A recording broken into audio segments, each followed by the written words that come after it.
後卒業時半や腹見た自証券法案回復同意細工役者利子低い不意識式即税空空即税式重装病薬部尿税者利子税証拠総務省不服上不増減税国中無式無創業式無限意味税新無式証拠未足無限界内し無意識外無無明薬無明人内し無老死薬無老死人無復讐滅動無知薬無得意無浄土公母大三角安やらみたもし無定芸無定芸無不音に祭天の無足業で完全勝負へ安やらみたもくらの歌三脈三宝大土地安やらみた世代に世代名手税無上手税無行動手無常一切不真実無法説安やらみた手説手圧やでやであやであそうやでおりそわか安やし今はくわを持って山でくり祭にを食べ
Welcome, ladies and gentlemen, back to the Valley of the Judged. I am your one and only gaming monk, better known as Mildra, and with me is my good brother here in the temple, our resident waifu hunter, good brother Akira.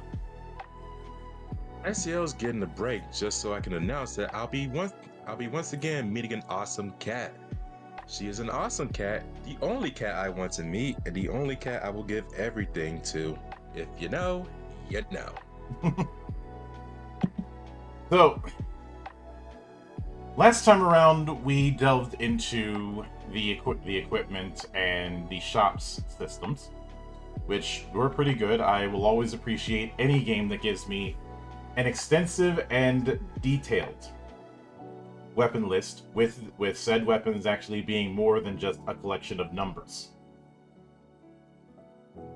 You know, have it where your choice of weapon actually means something in terms of your playstyle, which it's supposed to, but a lot of games, especially in the fantasy department, still have the mindset of weapons being akin to weapons in a war game, where the numbers are going to matter more. And in this particular case, that's not exactly what's going down. And of course, when it comes to the shops, there's the standard stuff as well as the whole thing with the gem exchange, especially given the importance of elements. I'd also briefly talked about how it seems to give humans more of a bone than Tokyo Conception did, which we wrapped up Tokyo Conception last week. There's a lot of, to catch you up on that, Coops, there's a lot of stuff to like, but the one thing we didn't care for was humans kind of have a lower ceiling because there's not a lot of options for gear. Right. But for this one, we'll be briefly going over demons and then going into some of the stuff in the world book to give our final thoughts. Now, I say briefly with demons because there's a lot of demons in any Mega Tender Persona game, so going over the whole compendium would be kind of wasteful, and we'd be here for days. Especially one of the high tier fucking demons, bro. That's where. Yeah. But let me scroll down a bit. I don't know why. Apologies for my PDF viewer being a little bit slow. But first off, we have the way the stat block is going to be reading. So obviously we've got the name, we have the level, the race, then the core stats, which work the same way as the normal ones. It is kind of funny that if you make a strength check as Indra, you have a 272% chance to hit on a D100. See, this is the reason why multi-action is a thing in this, because eventually you're gonna have a default TN of above 100%.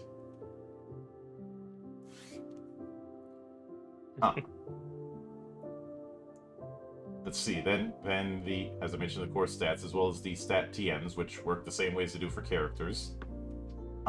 Then the derived stats, so melee, range, spell, dodge, and talk. Then of course HP and MP. Then your physical defense, your initiative, as well as the variant stuff for HP and MP if you're dealing with a boss variant.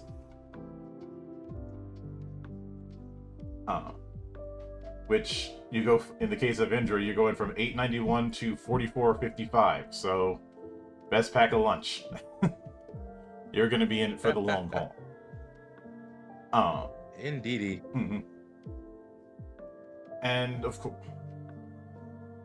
course, there's also the Fuse ID. This is the ID for Demon Fusion. Then we have Affinity and Bad Status Resistances. So in the case of Indra, we have Repel Electricity and Resist Expel. And a nice little description. Most of them are going to have a description of about a paragraph. And then the skill list. And one little thing that I do enjoy with the entries here is that we have a randomizer for picking skills. Sort of like the random AI thing that we saw in Emberwind. It's not as complex as that, but the spirit is still there. So in theory, you could run this game solo if you wanted to. I say in theory. However, I don't think that would be ideal, right? No. It's one of those cases where you can do it, but it's clearly not designed for it. But I could see using it as a way to expedite actions if you want to smooth over combat, so the GM isn't having to specifically pick a skill for every monster in an encounter. But and hello there, Loth. We're just going through the final bits of our deep dive of Devil City, Tokyo. Oh yeah, that's one of my peoples. But What's good, Lockrock? obviously, after that is the amount of XP you get, as well as the amount of XP if you're doing the boss variant. Any loot and any rare loot. The main thing to note with demons is that they do not get fate points. And why is that? Because that would make some of them even more ridiculous. Keep in mind, fate points allow for rerolls or allow for extra actions potentially. Oh yeah, that's right. We did talk about that earlier. Mm-hmm. And imagine giving some of the high tier bosses that kind of thing. Oh no, I would have to quit the game after that. Like, it's Mega 10, you should expect some degree of bullshit, but that bullshit has its limits. Also right. But as you can see, there's a lot of them. Some of them have entries and some of them don't. I do find it amusing that we have one for Seiten Taisei, which is the heavenly name of that Sun Wukong took, the great sage equal to heaven. Yep, and also Ryuji's next awakened persona. Not awakened persona, but second level. Mm-hmm. Also, thank you, Big Loth, for joining the monastery. I hope you enjoy the madness that happens around here. Behave yourself, bruh. But even with that, one thing that I do appreciate is that there is a bit of separation of the different races when it comes to the organization of this. It's not just all of them lumped together by level or something like that. Right. And a lot of the races are going to be self-explanatory. The ones that aren't have their explanation. But I know, and in fact, the types of races we have are Deity, Fury, Dragon, Lady, Zenitsu, Megami, Avatar, Holy, Element, Herald, Amatsu, Avian, Fallen, Brute, Femme, Snake, Yoma, Beast, Knight, Jirai, Fairy, Divine, Flight, Tyrant, Drake, Haunt, Spirit, Foul, Jockey, Wilder, Wood, Undead, Vile, Raptor, Machine, Gaian, Messiah, Fiend, and Boss. Wow. That's a mouthful. Mm-hmm. And keep in mind, all of those races are going to play a factor when you start doing the fusion thing, which we covered a few weeks back. But I know what you really want to look up, because we've been building towards it since I started this. So yeah. I will, unless it's not in the category I think it is, your boy should be in the fairy category, and in fact, yes, he is. He is on page. He should be on page 176 on the PDF. Okay.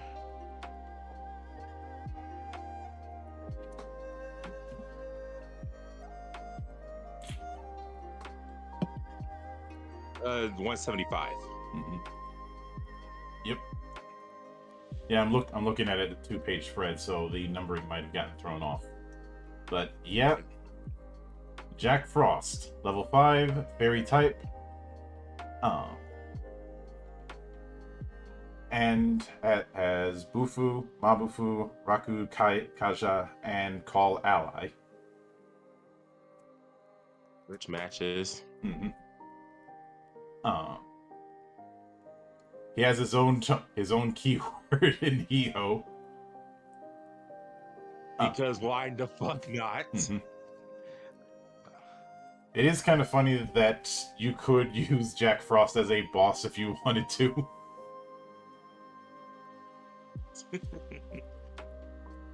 I'm gonna use him as boss.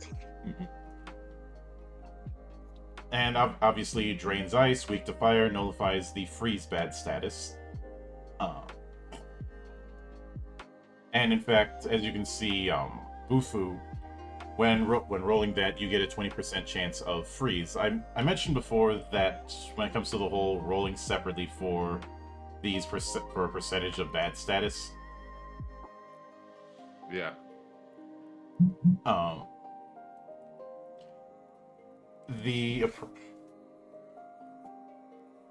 I was kind of iffy about having that be a separate roll. I'd rather just have them as two rolls. And in the case of Bufu, if you happen to roll a 20 or less, then you freeze. But I understand that might cause it to automatically do so in low percentage chances.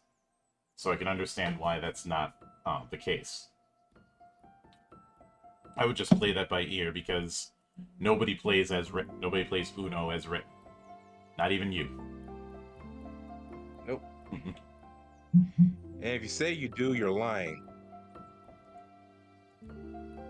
But,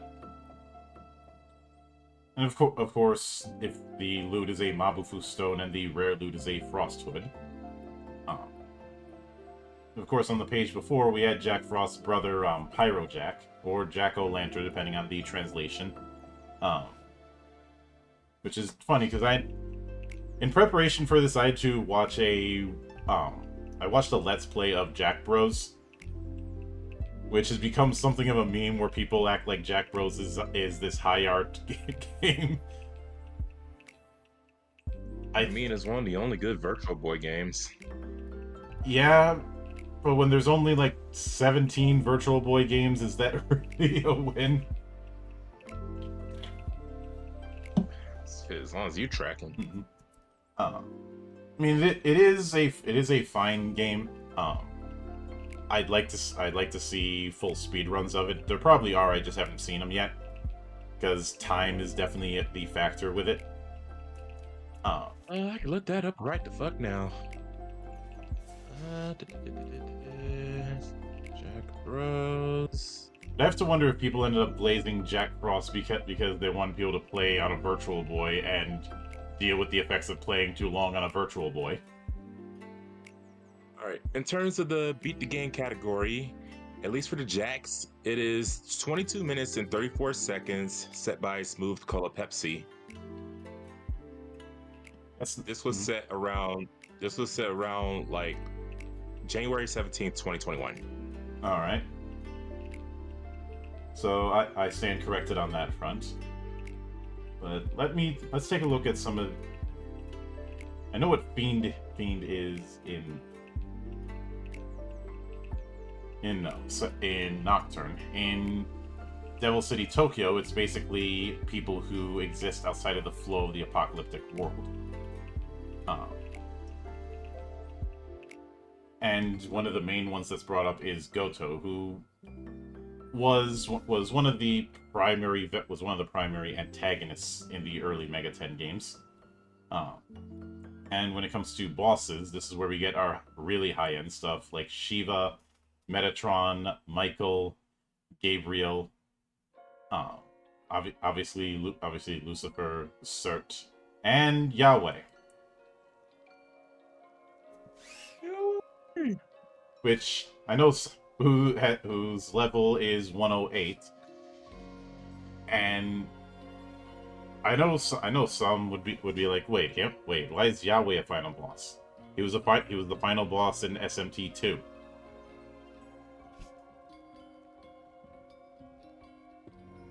But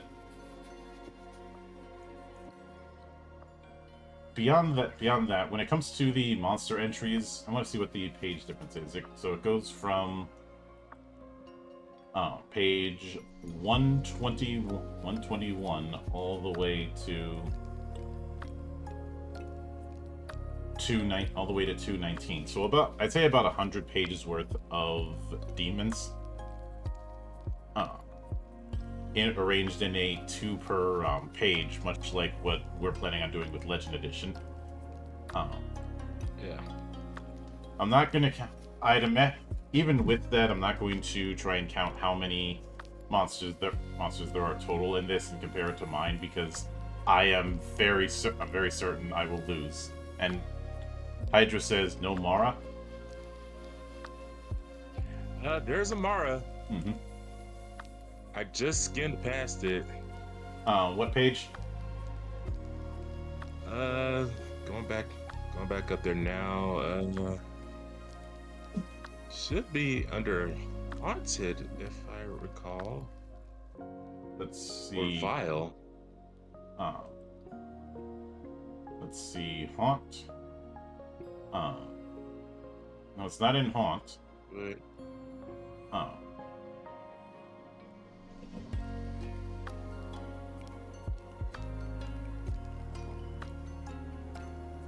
Slime's on.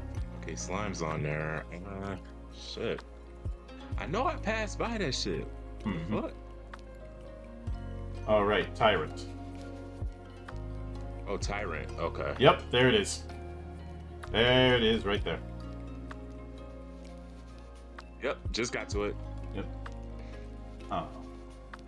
Level 82 as Cleave, Matt, Mazandine, Shibabu, Sexy Dance, Tempest, Hell Thrust, Magical Endurance, and Life Surge. Hell Thrust. Mm-hmm. So there you go. But moving past that, when it comes to the demon section, it's exactly what I needed it to be, and I am glad that that there's plenty of them. On one hand, as much as I would like a custom demon creation system, I realize that would be an absolute nightmare to set up. So I'm not going to lose sleep over that. If worse comes to worse, I would just improvise. But as far as adding new demons, I think Megaten's been pretty conservative about that.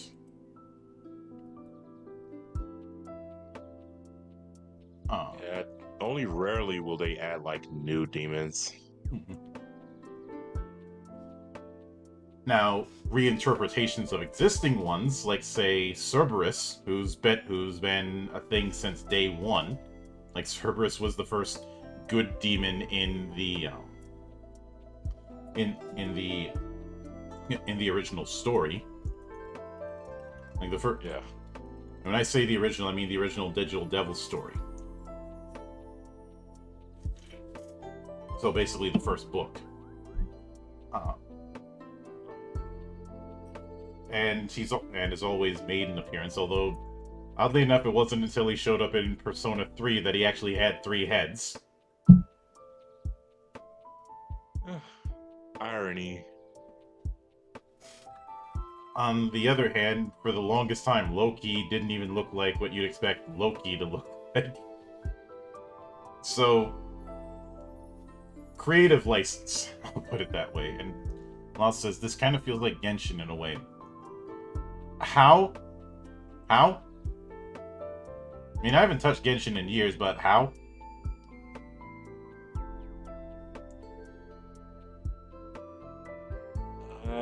Yeah, this is nowhere near Genshin. I'll tell you more about the SMT series whenever the next time we talk Lothbrok. Because like I'm not trying to be accusatory, I'm just confused. I know. It's just, he's never really been to like TTRPG, so this is like his first exposure to it. Fair. But You come to the right place, so it's time to learn, bruh. mhm. Well, I'm obviously an open book when it comes to this sort of thing. But uh, obviously, after that, it goes into the worldview of basically the kinds of campaigns that you could run. And this is where you get into the concept of gate power. Gate power, I guess you could say, is akin to the difficulty tier of a given area. Usually it means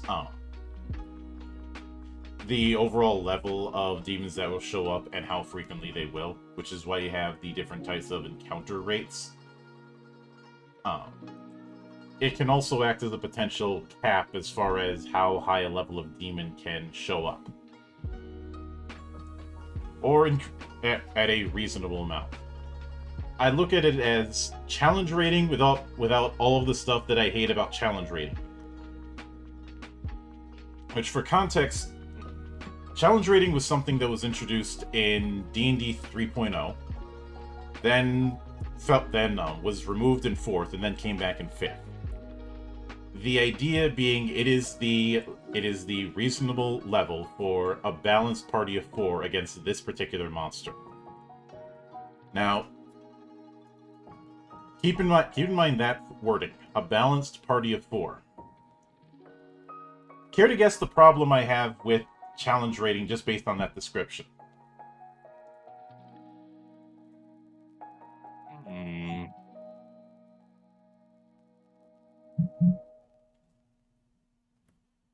You got me there. It's making a very big assumption that you have a properly balanced party. Well, shit. I never have a balanced party. And even if you do, that's not an assumption you should really be making, because you can't predict how people are going to build their parties, whether it be in tabletop or in video game. Right. Whereas with this one, because of how strict the leveling system is,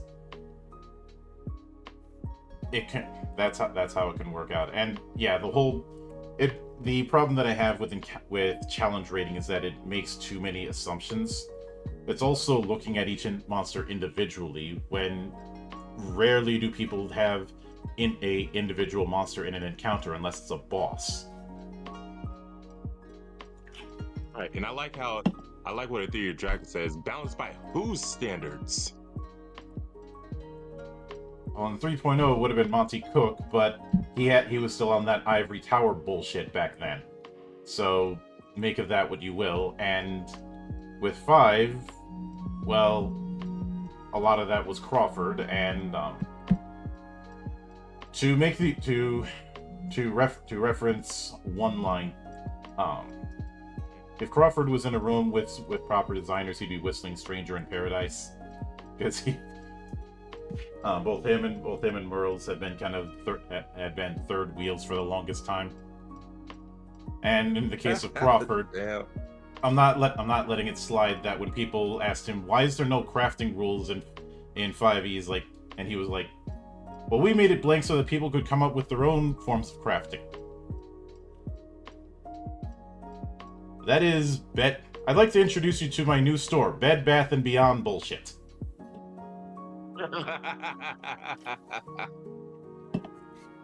Like, if we're gonna give Bethesda shit for half-assing stuff and expecting modders to fix the problem, I don't think the so-called world's greatest role-playing game should be given any slack.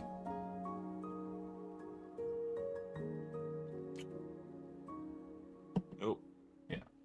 But the first couple worldviews that they mentioned, Tokyo Martial Law and then Devil City Tokyo, that pretty much reflects the way the first game kind of descended. Like, it started out as you're in Tokyo, but there happens to be demons showing up.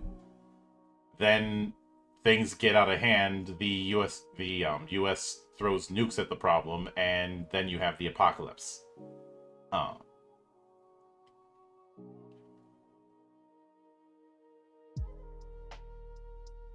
and of course, right after that, we have a nice little gazetteer on Tokyo post-apocalypse, including all the different areas, and including Roppongi. And once again, I will remind you all, we do not talk about the Roppongi incident. No, we do not. But each one of the areas has its own GP. Some of the encounter demons you could deal with, bosses and special bosses. And I do like that each of the regions has that, because that's something that is often in a lot of the games, but it's not something that a lot of TTRPGs that are emulating those games try and replicate. Now, obviously, in my case with Legend Edition, I can't replicate that because that would go against the setting agnosticism ideal that we're trying to strive for. But because of the way monsters are set up, it's not really necessary.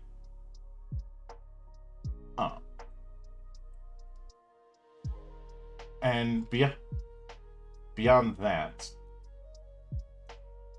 we do of course have some of the factions, whether that be the Goto division, i.e., Goto's remaining branch of the SDF, or things like the Black Hand, which was a special forces that was using demons, and the Jack Empire. An empire led by King Frost, a power-hungry Jack Frost who fused with forbidden power. World conquest by the He-Ho for the He-Ho begins. Still in planning. Yes. Yes. Yes. Location TBD. Let's go, baby. Ideally somewhere cool with ice cream, but not some cold storage warehouse in Omachi. Representative King Frost, ethos, world conquest, all bow to the Jack Emperor. Values, world conquest, power, and ice cream. Opposes any ho that gets in the way.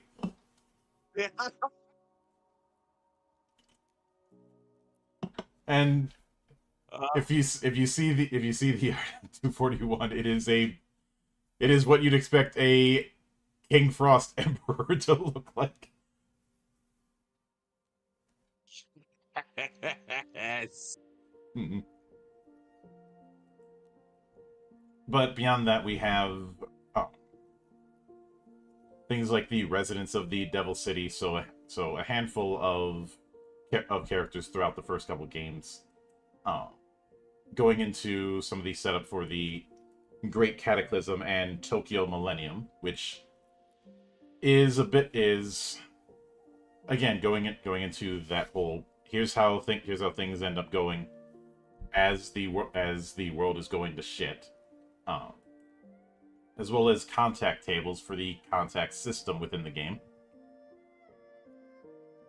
But if you wanted to do the more school setting, like say early Persona or even If, which is kind of a precursor to what would be done with Persona, we have the Seika Academy Exorcist Student Council.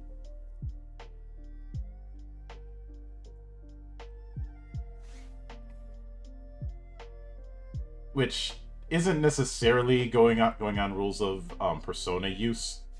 I'd say that if you want to do Persona with this system, Seika is not what this is leaning to. Seika feels more like If rather than in fact, I think the academy in If was Seika. Let me check.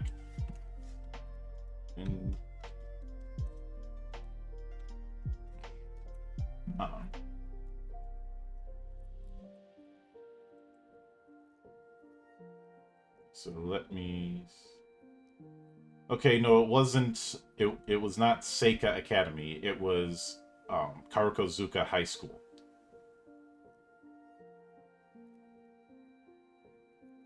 But you look at the premise of If, and you can see why I said that it's kind of a precursor to what Persona would become.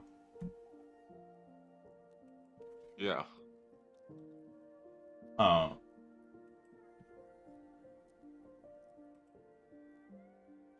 specifically the original Be Your True Mind persona, not the ones that would come later. Right.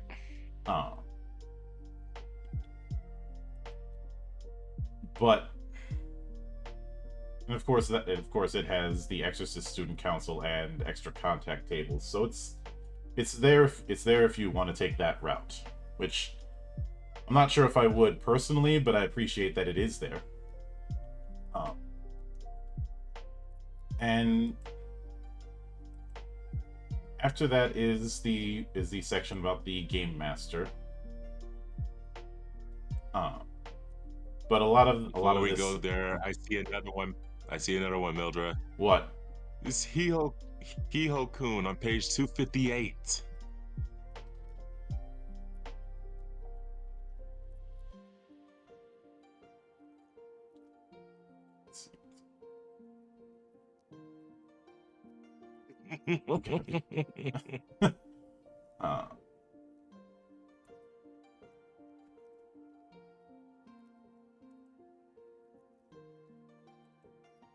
Come on, people. This is SMT we're talking about. Ain't no way in hell I'm not gonna lose the chance of glazing my boy.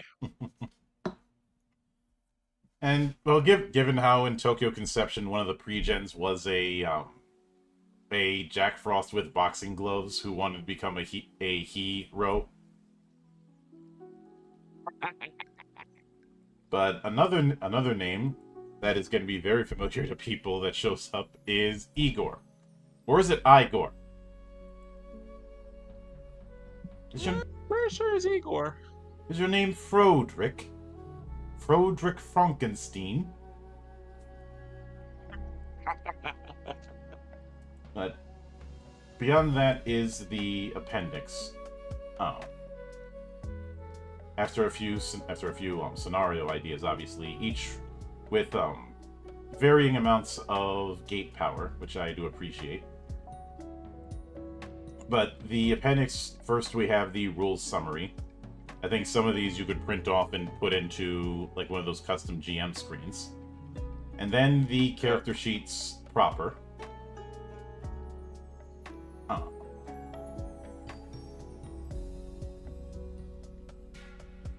You know, the first one for humans, the second one for demons, and then the skill sheet involved, along with a sheet for impressions. And for those who don't remember, impressions was the post session thing where you kind of give a bit of a review of the other players on how well they acted within their particular alignments. That's going to determine how they progress on those set alignments. Right. And then we have one sheet just for managing demons.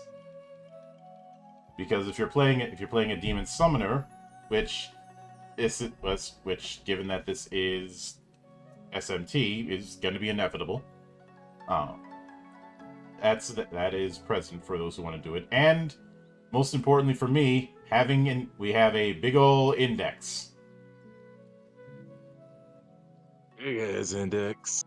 And beyond that, a index of demons by level, which is very nice. And beyond that, a designer's notebook, basically the thoughts from the designers on working on this.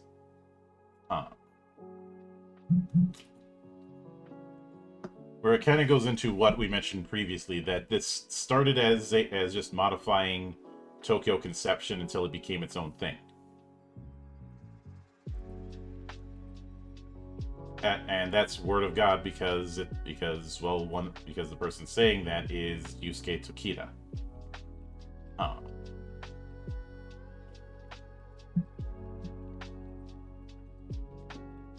And then after that we have some of the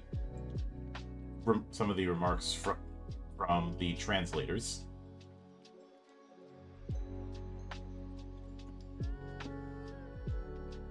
And a bit of a note from the translator itself.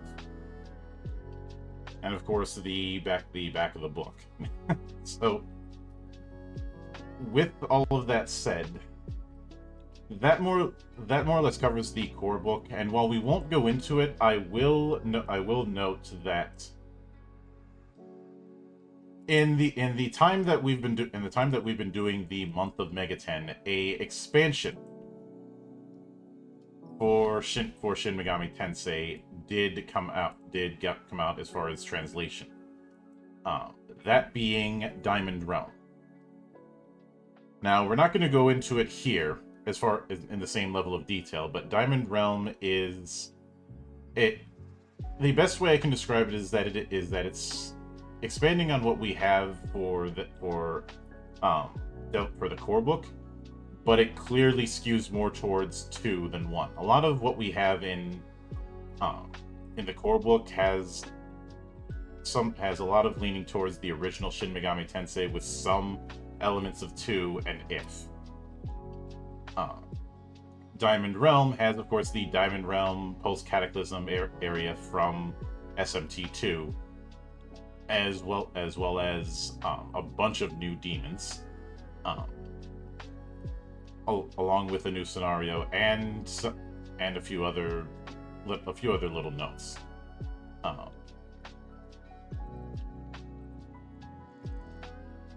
But beyond that, there have been a few people who've attempted to do some house rules, including adding new classes. There was also a replay that may get translated in the future called Queen of Four Crossings, and this is a bit of a hot take, but I honestly think that replays have done a better job of introducing people to TTRPGs than like Critical Role style actual plays have. Oh, that is a hot take. And a big reason I say that is reading through some of the replays for like Sword World and a few other games. They actually provide the stat sheet within the book, and you do get to see out of character the people rolling and doing the different rules of the game. Right. And I think that helps with introducing the matter. Whereas with a lot of actual plays that I've seen, and this is something I do want to address, I just need to figure out how I'm going to do it. You don't see how characters are built. You don't see how characters develop or how their stats develop. And that's and hell, with some actual plays, they don't even tell you what system they're using or how that system even works. That was a pet peeve I had when I tried to watch some of the stuff that Terrible Warriors have done. Which, no shade on those guys, they do good work. But if you're saying that you're running a Mega Man X themed campaign, I can't be blamed for being a little bit curious as to what system you're using. Yeah, I'd be curious as well. But with that said, as we come to the end of our look at Devil City Tokyo 2000X, before I get into my take, I'd like to know what you thought of it. I'd say aside from the whole thinking that people will actually have like a balanced party of demons type of thing, which honestly that would be impossible even if you're not playing this game. I think this one has done pretty much a good attempt of bringing SMT into the TTRPG universe and whatnot. Mm-hmm. Like I love the fact that they actually gotten almost every single demon within SMT in the compendium. I like the play style of some of the classes. The fact that they glazed my boy Jack Frost as hard as I did. Like, I think I could fucks with this right here. Yeah. Um, I will admit that the only part that I could see being a stumbling point for some is fusion, but as far as I'm Yeah. concerned, there was no way to do fusion simple.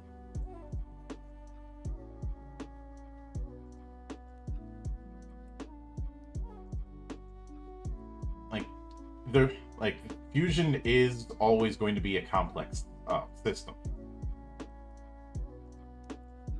And trying to do that in a more simplified affair, just with even if you look at just the math that the video games do with it, like trying to do that in trying to do that mechanic in a single page, that's just not happening. Mm-mm.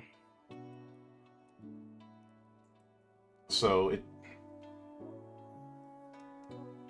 and admittedly, compared to Tokyo Conception, this is a little bit crunchier, but it does give a lot more for people who want to customize, especially for humans. So I'd say Devil City Tokyo is for those who want to replicate more of the earlier entries or want a wider sandbox than Tokyo Conception can give. I'd say this is worth it, but I would highly recommend somebody to at least grab the official translation of Tokyo Conception, since that's going to provide a nicer entry point, and this one I'd say is the more advanced stuff for people who want to be more hands-on. Right.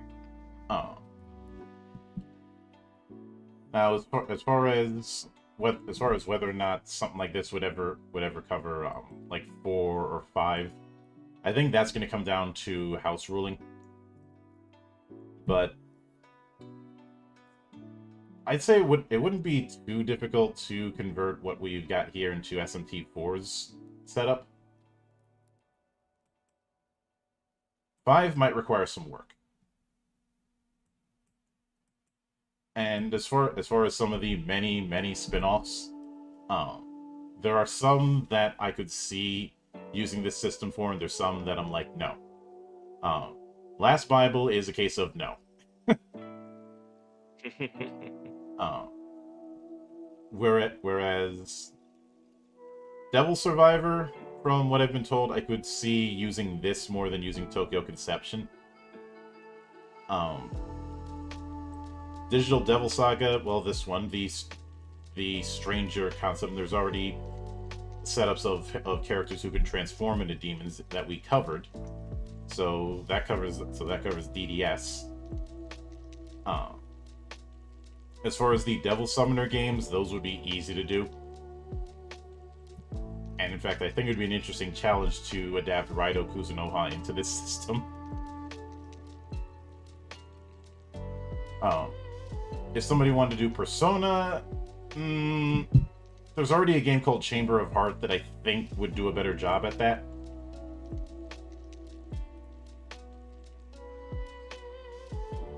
Especially if because let's be honest, if somebody says they want to run Persona, in all likelihood they want to run post 3 Persona. No shade on the first 3 games, but that's likely what people are going to be asking for. Yeah, I see that happening. And Chamber of Heart is more explicitly built for that. Whereas that's not to say you couldn't, but I would have. But in that kind of situation, I'd have to make a whole new set of rules just for personas, because it's not exact. Persona use is not exactly demon summoning. Or rather, it's not. The only time it gets close to that is if you have the wild card, or if you're using the rule set of the Q games, which even that's still a stretch.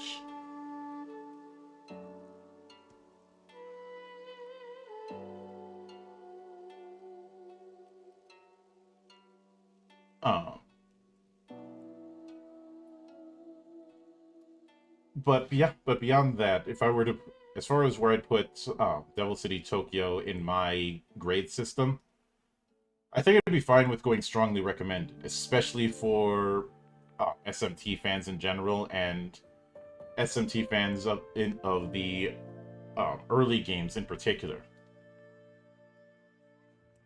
Which even though Megaten 1 and 2 haven't gotten official translations in a reliable form, at the very least the Aeon Genesis fan translations still exist.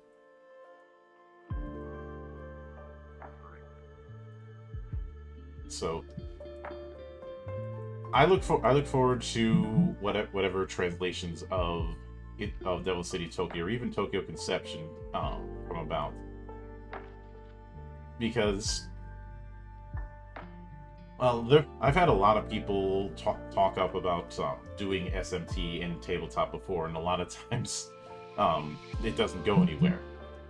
So it's good to have the option there. But that brings this particular thing to a close. I would highly recommend people to delve into both games. I will be making a brief musing sometime before the month is out, contrasting both Devil City Tokyo and Tokyo Conception, since neither one is explicitly better than the other in any category. Well, in all categories, let me say that. So that's something to keep an eye out for. But until then, on behalf of the good brothers present and not present, my name is Mildra. I am your gaming monk.